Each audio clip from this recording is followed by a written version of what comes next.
Picture this. You're standing in front of Buckingham Palace, watching the famous changing of the guard ceremony. Tourists snap photos, children point in wonder, and everyone maintains a respectful distance from these stoic soldiers in their iconic red tunics and towering bearskin hats.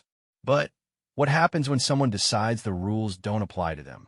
What occurs when entitlement meets tradition, when modern-day arrogance collides with centuries-old protocol? On a seemingly ordinary Tuesday morning in London, one woman's decision to treat a royal guard like her personal entertainment would trigger a chain of events that would leave her humiliated, legally challenged, and forever immortalized on social media as the ultimate example of what not to do when visiting Britain's most sacred military traditions.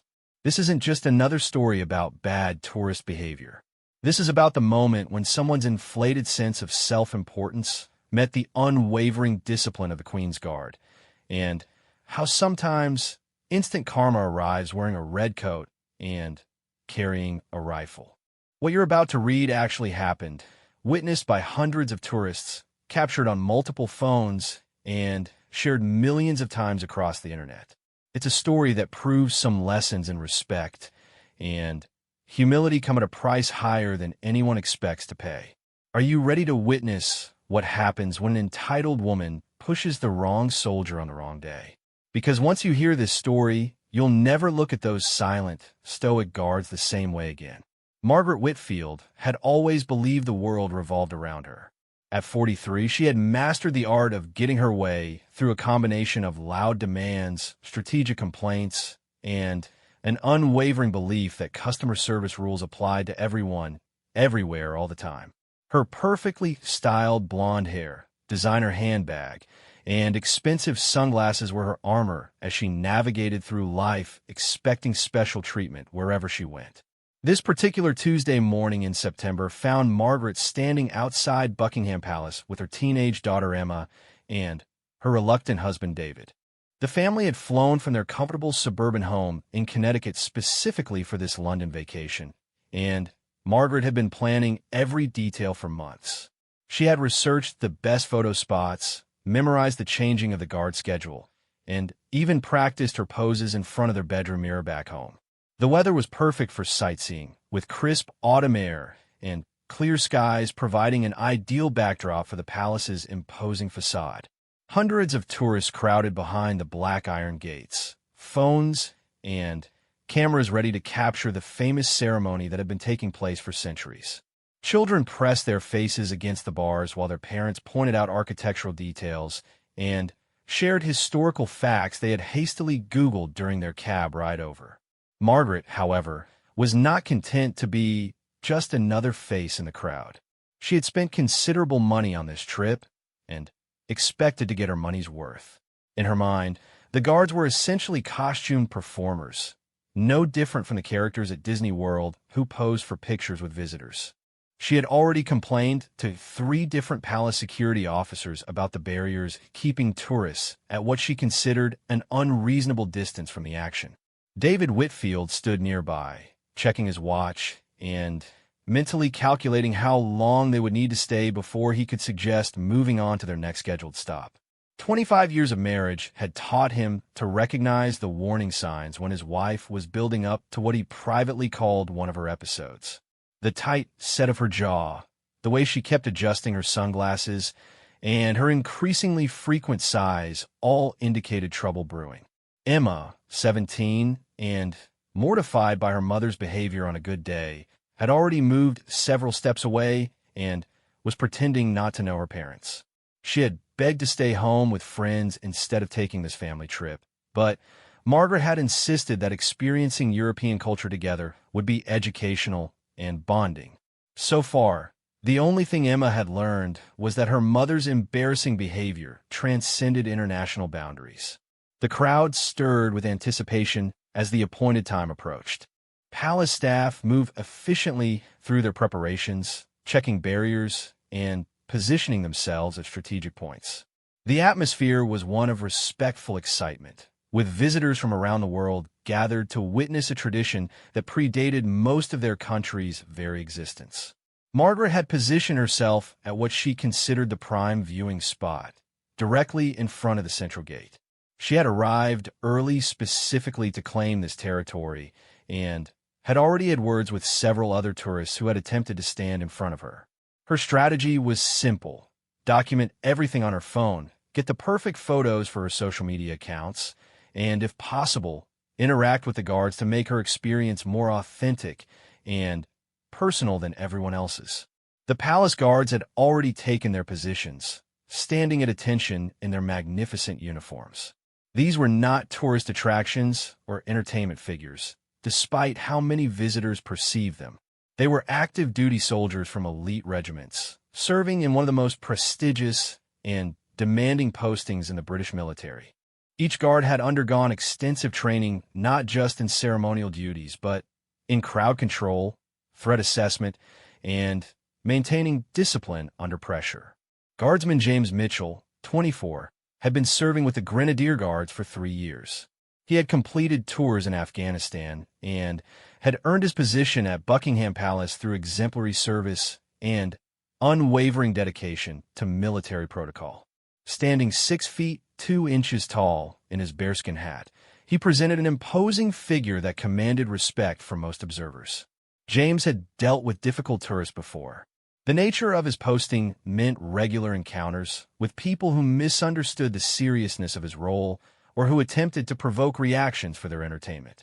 His training had prepared him for various scenarios, from innocent children who wandered too close to deliberately disruptive individuals who saw the guards as challenges to overcome.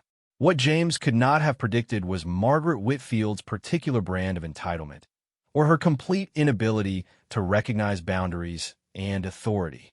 As he stood motionless at his post, maintaining the perfect posture and blank expression that were hallmarks of the Queen's Guard, he was unaware that he was about to become the unwilling star of an international incident that would be viewed millions of times online.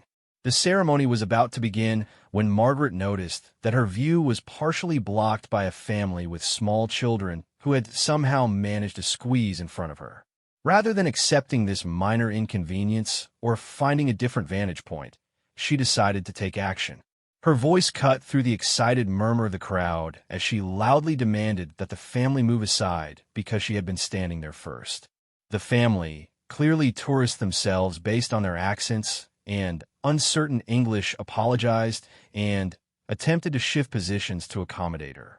But Margaret was just getting started. The taste of victory from her first successful complaint emboldened her to push further. If she could make these people move, surely she could convince the guards to be more accommodating as well. David felt his stomach drop as he recognized the signs. His wife was moving into full Karen mode, and they were in a foreign country surrounded by hundreds of witnesses. He tried to catch her eye, hoping to signal that she should dial down her behavior, but Margaret was already focused on her next target. Emma had moved even further away and was now actively pretending to be a solo traveler who had no connection to the loud American woman who was beginning to draw stares from nearby tourists. She pulled out her phone and began texting frantically to her friends back home, documenting her ongoing humiliation in real time. The crowd continued to grow as the ceremony time approached. Palace staff made their final preparations, checking that all protocols were in place for the smooth execution of the time-honored tradition. The guards remained at their posts, professional and focused despite the increasing energy of the gathering crowd. Margaret surveyed the scene with growing irritation.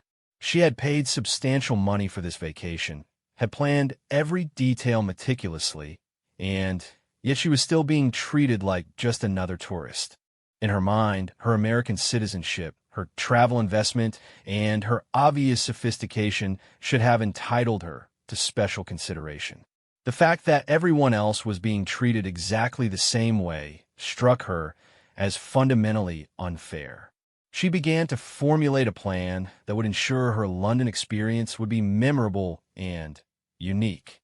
If the guards were going to stand there looking impressive, surely they could spare a moment to interact with someone who had traveled so far to see them. After all, tourism was a major part of the British economy, and she was contributing her share. What Margaret failed to understand was that she was about to test the limits of one of the most disciplined military traditions in the world. The Queen's Guard were not performers or entertainers. They were soldiers charged with protecting the monarch and maintaining the dignity of the British crown. Their silence and stoicism were not character choices, but professional requirements backed by centuries of military tradition and enforceable regulations. As the final minutes ticked down to the ceremony's start time, Margaret Whitfield made a decision that would change the trajectory of her London vacation in ways she could never have imagined. The stage was set for a collision between American entitlement and British military discipline, and hundreds of tourists were about to witness the spectacular results. The morning sun caught the brass buttons on Guardsman Mitchell's uniform as he maintained his post, unaware that he was about to become the center of an international incident that would be shared and discussed across social media platforms for years to come. In a few moments, Margaret Whitfield would discover that some boundaries exist for very good reasons, and that crossing them comes with consequences she was completely unprepared to face. The ceremony was about to begin, the crowd was in position, and Margaret had just spotted what she believed was the perfect opportunity to make her mark on British history. She had no idea she was about to become the cautionary tale that tour guides would reference for years to come, warning future visitors about the importance of respecting both protocol and the guards who enforce it. The moment Margaret decided to take action, the entire atmosphere around Buckingham Palace shifted in a way that only she seemed unable to sense. Other tourists had begun to notice her increasingly agitated behavior, and several were already discreetly recording what appeared to be the build-up to an inevitable confrontation. Margaret approached the barrier, separating tourists from the palace grounds with the confident stride of someone who had never been told no in a way that stuck. Her designer heels clicked authoritatively against the pavement as she positioned herself directly in front of Guardsman Mitchell, who remained at attention with the perfect posture that had been drilled into him through countless hours of training. Her first attempt at engagement was what she considered reasonable and friendly. Speaking in a loud, slow voice that many Americans unconsciously adopt when addressing foreigners, she called out to the guard with a bright smile that looked more predatory than welcoming. "Excuse me, soldier." "Hello there." Margaret waved her hand enthusiastically, as if trying to flag down a waiter at a restaurant. "I'm from America, and I was wondering if I could get a picture with you. We've come all this way, and it would just make my whole trip special." Guardsman Mitchell remained completely motionless, his eyes fixed straight ahead as his training dictated. The Queen's Guard protocol was clear and unambiguous. Maintain position, do not engage with tourists, and under no circumstances break character during ceremonial duties. He had learned these rules not through gentle suggestion, but through rigorous military discipline that left no room for personal interpretation. Margaret waited exactly 10 seconds before her smile began to fade. She was accustomed to immediate responses to her requests, and the guard's complete lack of acknowledgement struck her as deliberately rude rather than professionally required. Her voice took on a sharper edge as she tried again, this time with less friendliness and more demand. "Sir, I'm talking to you. I know you can hear me." She moved closer to the barrier, leaning forward as if proximity would somehow compel a response. "I'm asking very nicely for just one quick photo. Surely that's not too much to ask. I'm a tax-paying American citizen, and my tax dollars probably help fund NATO, which helps protect your country." Several nearby tourists began to exchange uncomfortable glances. A middle-aged British couple stepped back slightly, recognizing the warning signs of an American tourist who was about to make them all look bad by association.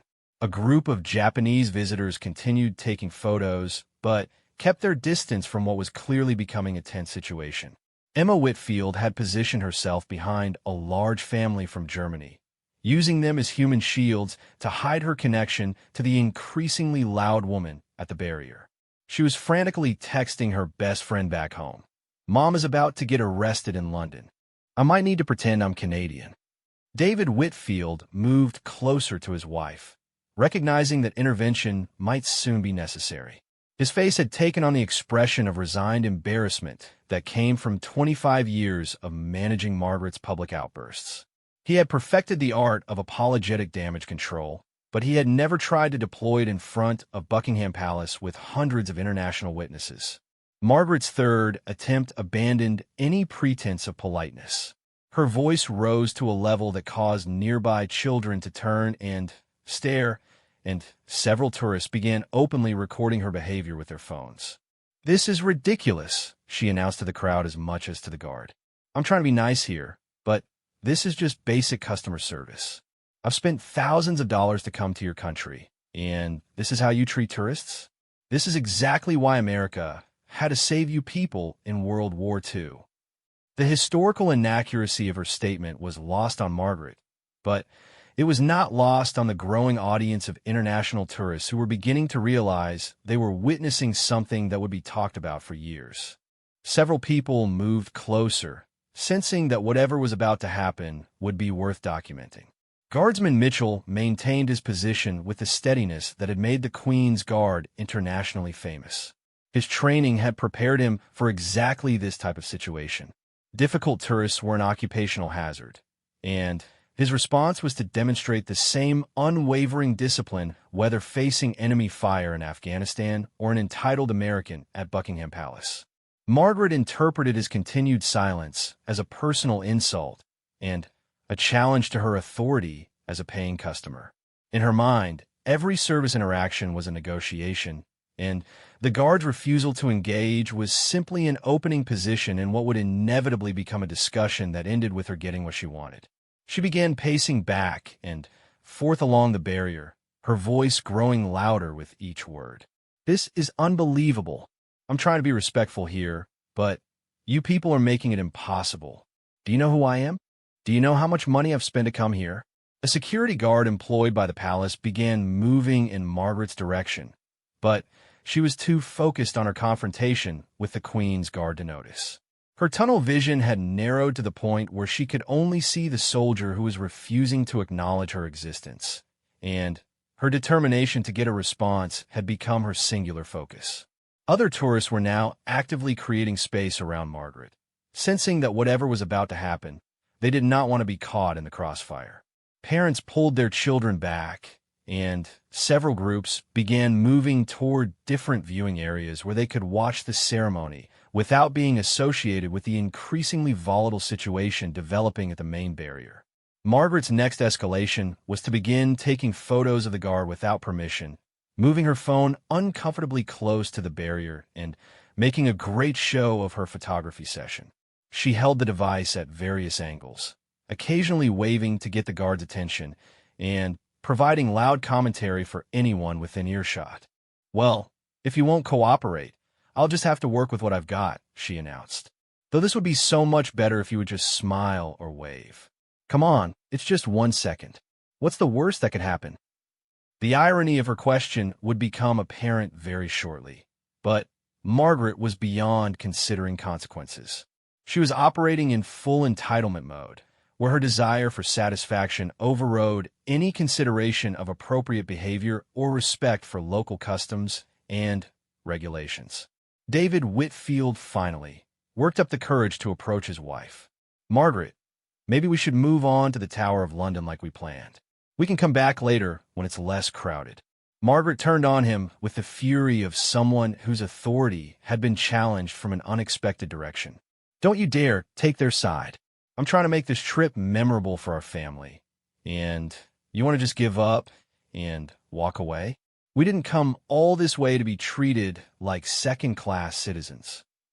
Her voice had reached a volume that was attracting attention from palace security personnel positioned at various points around the grounds.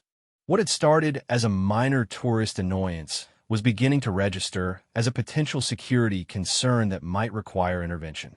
The crowd around the ceremony area had noticed the disturbance, and many tourists were beginning to divide their attention between the upcoming ceremony and the drama unfolding at the barrier. Some were discreetly recording the incident, sensing that it might escalate into something worth sharing on social media. Margaret returned her attention to Guardsman Mitchell with renewed determination. The fact that her husband had tried to dissuade her only strengthened her resolve to prove that she was right and everyone else was wrong. In her mind, backing down now would be admitting defeat, and Margaret Whitfield did not admit defeat. "You know what? I've had enough of this," she declared, her voice carrying clearly across the plaza. "If you won't give me the customer service I deserve, then I'm going to take it." With that announcement, Margaret began to step closer to the barrier, testing the boundaries of what she believed she could get away with. She had crossed lines before and gotten away with it through persistence and sheer force of personality. In her experience, most authority figures would eventually give in rather than deal with prolonged confrontation. What Margaret failed to understand was that she was no longer dealing with restaurant managers or retail supervisors who were motivated to avoid scenes and maintain customer satisfaction. She was confronting a military organization with centuries of tradition and a clear mandate to maintain security and protocol regardless of tourist preferences.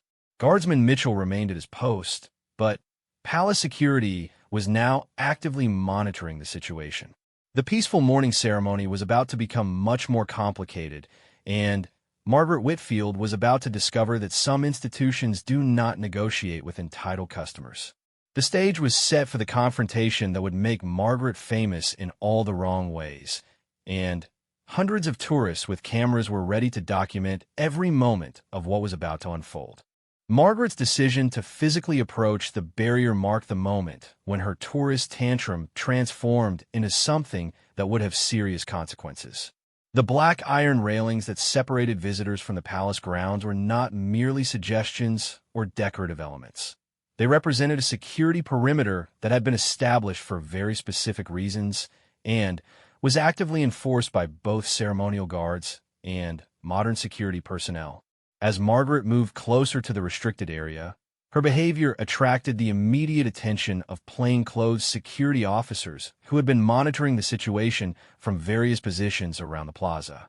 These professionals were trained to distinguish between innocent tourist enthusiasm and potentially threatening behavior, and Margaret's escalating confrontation with the Queen's Guard had placed her firmly in the category requiring intervention. However, Margaret was too focused on what she perceived as her victory over bureaucratic inflexibility to notice the security net closing around her. In her mind, she was simply exercising her rights as a paying tourist who deserved better treatment than she was receiving. The fact that she was in a foreign country with different laws and customs had not modified her approach or expectations in any meaningful way. Guardsman Mitchell maintained his position with the same unwavering discipline he had demonstrated throughout the encounter. His training had prepared him for various escalation scenarios, and he knew that his role was to remain at his post while allowing security personnel to handle disruptive individuals. Breaking protocol to deal with Margaret himself would have been a violation of his duties and could have resulted in serious disciplinary action.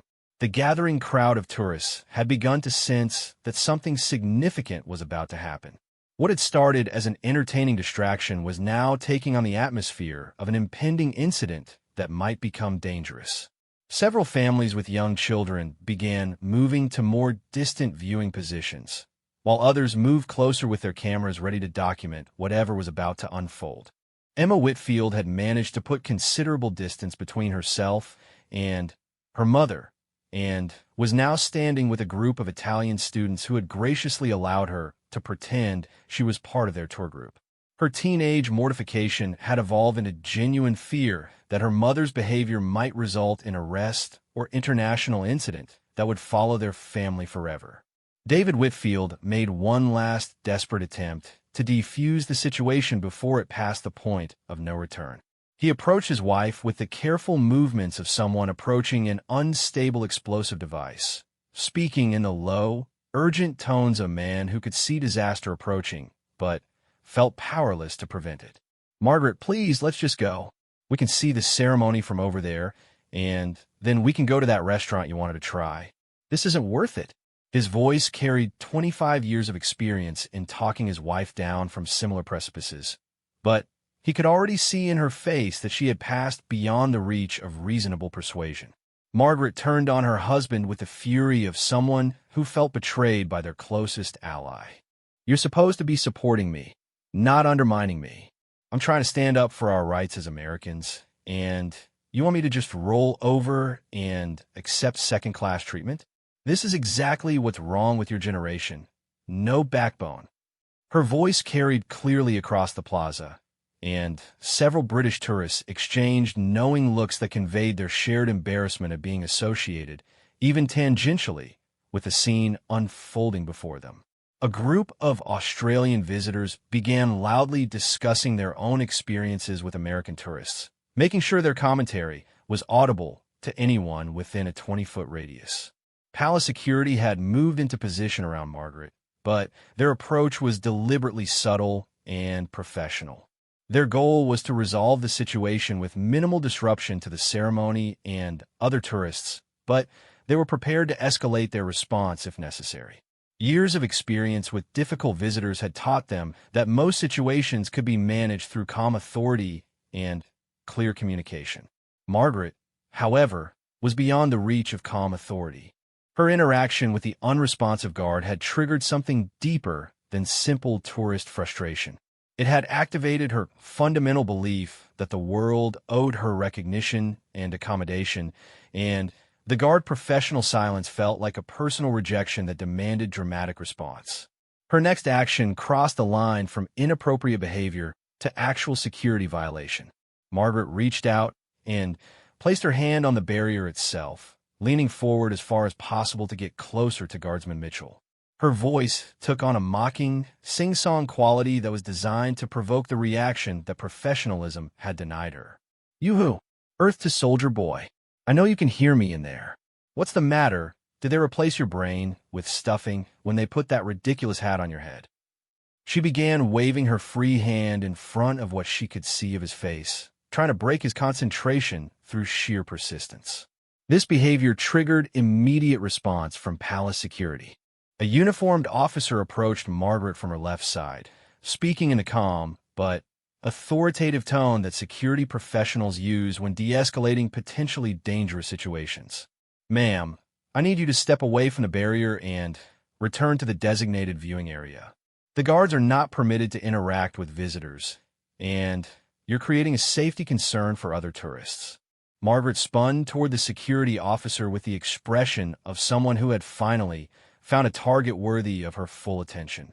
Here was someone who was actually talking to her, which meant she could deploy her full arsenal of customer service warfare tactics that had served her so well in countless battles with retail managers and service representatives back home. Finally, someone who speaks English. Margaret's voice dripped with sarcasm. "I've been trying to get basic customer service from your people for the last 20 minutes, and all I get is this silent treatment from Beefeater Bob over there. I'm a paying tourist. I've spent good money to come to your country, and I deserve better treatment than this." The security officer maintained his professional composure despite Margaret's immediate hostility. His training had prepared him for exactly this type of encounter, and he knew that escalation would only make the situation more difficult for everyone involved. "I understand your frustration, ma'am, but the guards are active duty soldiers performing ceremonial duties. They're not entertainers or tour guides. I'd be happy to direct you to a palace tour guide who can answer questions about the ceremony and the history of the guards." Margaret's response revealed the fundamental disconnect between her expectations and reality. "I don't want a tour guide. I want that guard to acknowledge that I exist and show some basic courtesy to someone who's traveled 3,000 miles to see him. Is that too much to ask? In America, we believe in customer service." The mention of America caused several nearby British tourists to visibly wince, and a few began moving away from the area entirely. Margaret had managed to fulfill every negative stereotype about American tourists while representing her country in front of an international audience that was documenting every moment on their phones. What Margaret could not see was that her behavior was being recorded from multiple angles by dozens of tourists who had initially been entertained by her antics, but were now documenting what appeared to be a serious security incident in progress. The videos being captured would soon make their way to social media platforms where they would be shared millions of times. But Margaret was too focused on her immediate grievances to consider the long-term consequences of her actions. The security officer made one more attempt at peaceful resolution. "Ma'am, I'm going to ask you one more time to step away from the barrier and return to the viewing area. If you continue to interfere with the ceremony or create security concerns, I'll have no choice but to remove you from the area." Margaret's response was to laugh, a sound that carried clearly across the plaza and caused even more tourists to turn and stare. "Remove me? For what?" Asking for basic courtesy. This is still supposed to be a free country, isn't it? Or did you people forget that after we saved you in 2 world wars? Her historical ignorance was matched only by her complete inability to read the situation she had created.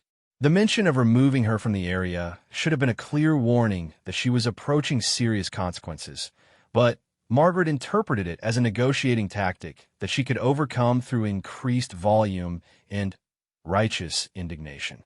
The ceremony that hundreds of tourists had come to see was about to be overshadowed by one woman's refusal to accept boundaries, and Margaret Whitfield was seconds away from discovering that some battles cannot be won through persistence and entitlement alone. The moment that would define Margaret Whitfield's London vacation and her place in internet infamy arrived when she made the catastrophic decision to physically touch a Queen's Guard. What happened next was captured from so many different angles that the incident would later be analyzed frame by millions of viewers around the world, each witnessing the precise moment when American entitlement collided with British military protocol. Margaret had become increasingly frustrated by what she perceived as everyone's refusal to accommodate her reasonable requests. The security officer's warning about removal had only strengthened her conviction that she was being treated unfairly, and, in her mind, the solution was to escalate her approach until someone gave her the acknowledgement she deserved. The concept that she might be wrong, or that her behavior was inappropriate, simply did not exist within her worldview. Standing directly in front of Guardsman Mitchell, Margaret reached through the barrier and poked him in the chest with her index finger. The contact was brief but unmistakable, and the reaction was immediate and dramatic in ways that Margaret could never have anticipated. Guardsman Mitchell's response was swift, precise, and completely within his authority and training. The moment Margaret made physical contact, she had crossed from being a disruptive tourist to being a potential security threat, and his response was designed to neutralize the threat while maintaining the dignity and protocol of his position. "Stand back from the Queen's Guard." Mitchell's voice erupted with the full force of military command training, echoing across the plaza with such authority that tourists 50 yards away immediately stopped what they were doing and turned toward the source of the command. The sound was not merely loud. It carried the weight of centuries of military tradition and the absolute authority of someone trained to defend the crown against any threat. The volume and commanding presence of the shout caused Margaret to stumble backward, her face registering shock and genuine fear for the first time since the confrontation began. She had expected many possible responses to her escalation, but the sheer power and authority in the guard's voice had completely overwhelmed her prepared arguments and defensive strategies. The entire plaza fell silent for a moment that felt much longer than it actually was. Hundreds of tourists stood frozen, phones still recording, children hiding behind their parents, everyone trying to process what had just happened. Even street performers and souvenir vendors had stopped their activities to stare at the scene unfolding in front of the palace. Margaret's initial shock quickly transformed into rage and indignation. Rather than recognizing that she had just received a warning from someone with the authority to enforce it, she interpreted the guard's response as an escalation that justified her own increased aggression. The fact that she had been the one to initiate physical contact was already being rewritten in her mind as a minor detail that did not affect her position as the wrong party. "How dare you yell at me?" Margaret's voice reached a pitch that caused several nearby dogs to bark in response. "I barely touched you. I was just trying to get your attention. This is assault." This is harassment. I want to speak to your supervisor right now. Palace security moved into action with the coordinated precision of professionals who had trained for exactly this type of situation. Multiple officers converged on Margaret's position, their movements calm but purposeful, designed to contain the situation before it could escalate further or inspire copycat behavior from other tourists. David Whitfield finally overcame his paralysis and rushed toward his wife, his face showing the full horror of a man watching his family's reputation being destroyed in real time. "Margaret, stop. Please just stop talking and let's go." But Margaret was beyond stopping. The guard's commanding shout had triggered something primal in her psychology, activating every defensive and aggressive instinct she possessed. In her mind, she was now engaged in a battle for her dignity and respect that she absolutely could not afford to lose. "I'm an American citizen," she shouted, as if her nationality provided some sort of diplomatic immunity from the consequences of her actions. "You can't treat me this way. I have rights. I'll call the embassy. I'll call the State Department. I'll make sure everyone knows how you people treat tourists." The irony of her threats was lost on Margaret, who seemed unable to comprehend that her behavior was being documented by dozens of cameras and would indeed ensure that everyone knew exactly how the situation had unfolded. The tourists surrounding the incident were no longer passive observers, but active documentarians, creating a comprehensive record that would soon be shared across every social media platform imaginable. Emma Whitfield had moved even further away and was now actively denying any relationship to the increasingly hysterical woman at the center of the chaos. When questioned by curious Italian students about whether she knew the American tourist, Emma had perfected a look of confused innocence that suggested she had no idea what they were talking about. The lead security officer approached Margaret with the measured steps of someone trained to handle dangerous individuals without causing unnecessary escalation. His voice carried the calm authority of someone who had dealt with hundreds of similar situations and knew exactly how the encounter would end. "Ma'am, you've made unauthorized physical contact with a member of the Queen's Guard and have repeatedly ignored instructions to maintain appropriate distance. You're going to need to come with us for questioning, and we'll need to see your identification." Margaret's response was to reach for her phone, apparently intending to record the security officers as evidence of what she perceived as their harassment of an innocent tourist. "I'm recording this. I'm recording all of this. The whole world is going to see how you people treat Americans." What Margaret failed to realize was that the whole world was indeed already seeing how the situation had developed, but the narrative being captured by the dozens of tourist cameras was very different from the one she imagined she was documenting. The videos being recorded showed clearly that she had initiated physical contact with the guard after ignoring multiple warnings and escalating her behavior over an extended period. The security team moved with professional efficiency, surrounding Margaret in a way that prevented her from creating additional disruption while ensuring that other tourists could continue to observe the ceremony safely. Their goal was to remove her from the area with minimal additional drama, but Margaret seemed determined to make that as difficult as possible. "This is kidnapping. This is false imprisonment. I demand to speak to someone in charge. I demand to speak to the American consul." Margaret's voice had reached levels that were painful to listen to, and parents throughout the plaza were covering their children's ears and explaining that the loud lady was not behaving appropriately. Guardsman Mitchell had returned to his position of attention, his brief moment of vocalization now concluded. His training dictated that he resume his ceremonial duties while allowing security personnel to handle the aftermath of the incident. He stood motionless as Margaret continued her tirade just a few feet away, demonstrating the same professional discipline that had made the Queen's Guard internationally respected. The crowd of tourists had formed a rough circle around the unfolding drama, with most people maintaining a safe distance while ensuring they had clear views for their recording devices. What had started as an entertaining sideshow had evolved into a significant incident that was clearly heading toward Margaret's removal from the premises. Margaret made one final attempt to regain control of the situation by appealing directly to the crowd of tourists, apparently believing that she could rally public support for her position. Does everyone see what's happening here? They're arresting me for asking a simple question. This is what happens when you try to be a polite tourist in London. Her appeal to the crowd backfired spectacularly when several tourists began openly contradicting her version of events, with multiple voices calling out that she had been the aggressor and had ignored repeated warnings. The international nature of the audience meant that her behavior was being criticized in several languages, creating a chorus of disapproval that undermined any claim she might have had to victim status.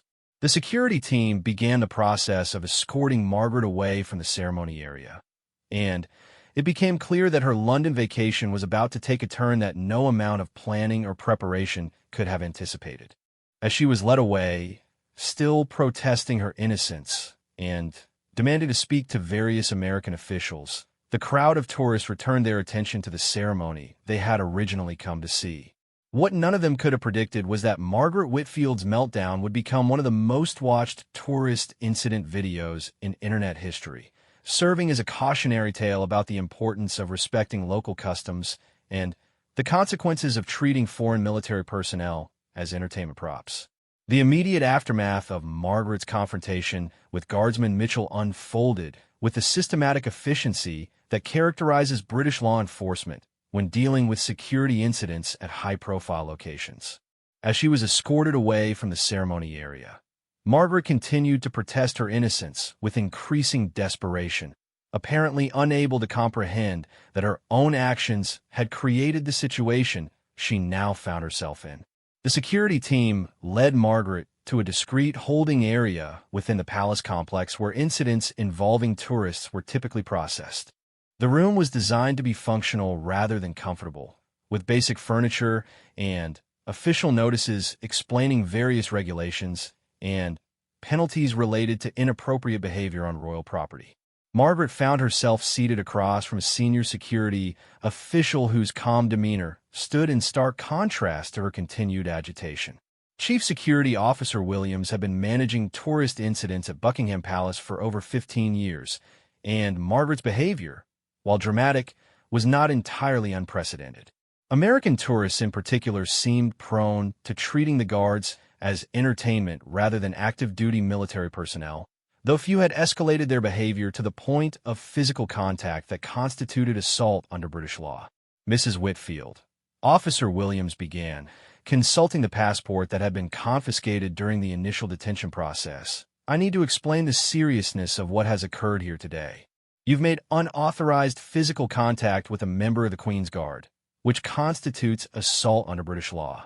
You've also repeatedly ignored lawful instructions from security personnel and created a significant disturbance that interfered with official ceremonial duties.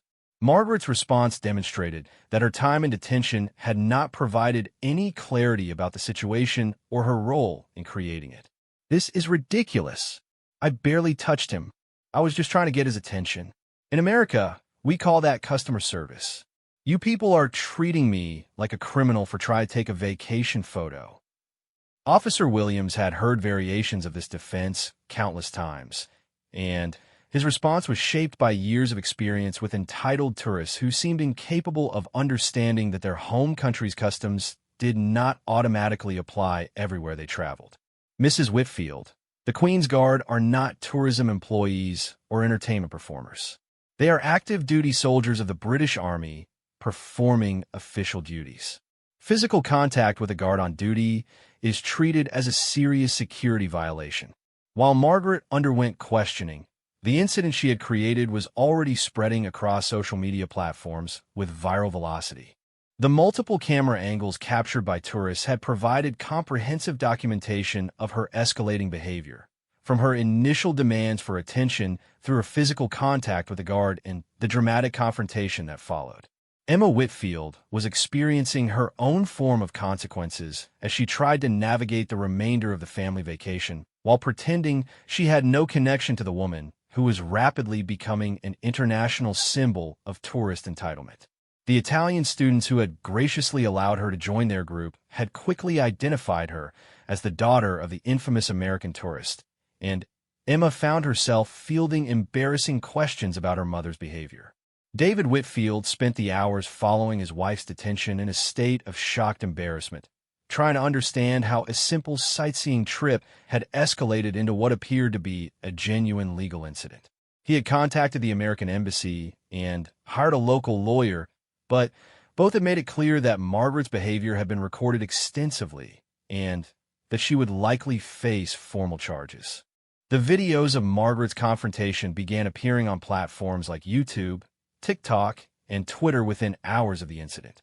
The combination of her dramatic behavior, the guard's commanding response, and the clear documentation of her escalating aggression made the footage irresistibly shareable. Comments poured in from viewers around the world, with the vast majority supporting the guard's professional response and criticizing Margaret's entitled behavior. Back in the holding area, Margaret was gradually beginning to understand that the situation was more serious than she had initially realized. Officer Williams had explained that she would likely be charged with assault, disturbing the peace, and interfering with official duties. Each charge carried potential fines and the possibility of being banned from royal properties indefinitely. "I want to call my lawyer," Margaret demanded, though her voice had lost much of its earlier confidence. "This is harassment. You're making an example of me because I'm American. This never would have happened if I was British." Officer Williams consulted his notes before responding. "Mrs. Whitfield, we have extensive video documentation of your behavior from multiple sources. The footage clearly shows you initiating physical contact with the guard after being repeatedly warned to maintain appropriate distance. Your nationality is irrelevant to the charges you're facing." The mention of video evidence seemed to penetrate Margaret's defensive shield for the first time. She had been so focused on her immediate grievances that she had not fully considered the implications of her behavior being documented by dozens of tourists with cameras. The realization that her actions had been recorded from multiple angles and would be available for endless review and analysis was beginning to sink in. Meanwhile, the ceremony at Buckingham Palace had continued without further incident, though the tourists who had witnessed Margaret's meltdown found it difficult to focus on the traditional pageantry after the drama they had just observed. Many were already sharing their videos and photos on social media, contributing to the growing online documentation of what was being called one of the most spectacular tourist meltdowns ever recorded. The international nature of the tourist audience meant that Margaret's behavior was being discussed and criticized in multiple languages across various cultural contexts. What emerged was a remarkably consistent assessment. Margaret had behaved inappropriately, had ignored multiple warnings, and had received exactly the response her actions warranted. As the day progressed, Margaret was formally charged with assault and disturbing the peace. The charges were not merely symbolic. They carried real consequences, including substantial fines and the possibility of a criminal record that would affect her ability to travel internationally in the future. The British legal system did not make exceptions for entitled tourists, regardless of their nationality or the amount of money they had spent on vacation. Emma Whitfield managed to contact her friends back home, but found that they had already seen the videos of her mother's behavior that were circulating on social media. The incident had reached their Connecticut suburb faster than international phone calls, and Emma's social circle was already buzzing with commentary about the crazy Karen who had assaulted a British guard. David Whitfield met with the lawyer he had hired and received sobering news about his wife's legal situation. The extensive video documentation made it impossible to argue that Margaret had not behaved exactly as described in the charges. The lawyer's recommendation was to plead guilty and hope for leniency, as any attempt to contest the charges would only prolong the legal process and increase the associated costs. Margaret's formal court appearance took place 3 days later, by which time the videos of her confrontation had been viewed millions of times across various platforms. She had become an unwitting internet celebrity, but for all the wrong reasons. Her behavior had been analyzed, criticized, and mocked by viewers around the world, turning her vacation meltdown into a permanent reminder of the importance of respecting local customs and authority.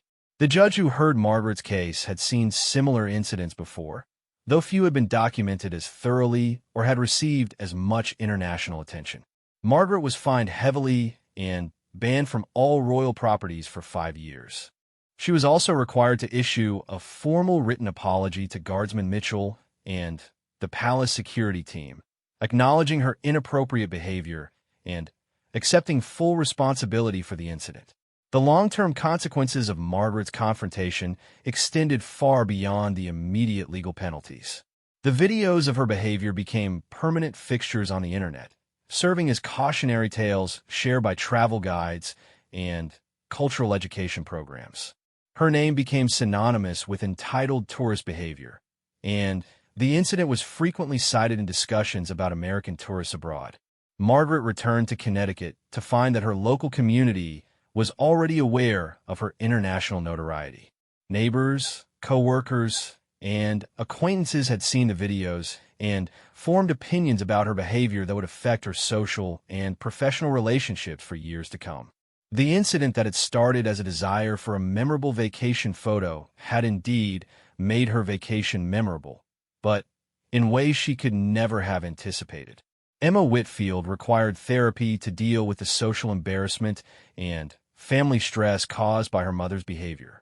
The incident had taught her valuable lessons about respect, appropriate behavior, and the permanent nature of internet documentation, though the education had come at a considerable personal cost. Guardsman Mitchell returned to his duties with the same professionalism he had always demonstrated, though he had become something of a celebrity among his fellow guards for his textbook handling of a difficult situation. The incident served as a training example for new guards about maintaining discipline under pressure and following proper protocols when dealing with disruptive individuals. The story of Margaret Whitfield's confrontation with the Queen's Guard became more than just a viral video. It became a cultural touchstone representing the collision between entitlement and tradition, between personal expectations and institutional authority. Her 22nd decision to touch a guard had created consequences that would follow her family for years, serving as a permanent reminder that some boundaries exist for very good reasons, and that crossing them comes with costs that extend far beyond the immediate moment of poor judgment.